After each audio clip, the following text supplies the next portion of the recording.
bütün məsələlərinə baxanda İslam o cürədir. Yəni həmişə bu aktual mövzulardan olub, istər bu dediyiniz mövzu, istər başqa mövzular, valideyn hüququ, övlad hüququ, ondan sonra necə deyim sizə, evdə ər-arvad hüququ.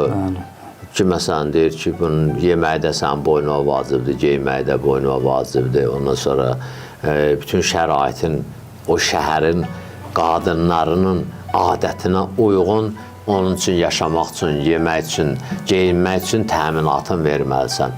Uşaq da ki, sənin boynuna vacibdir, vacibun nəfəqəndir.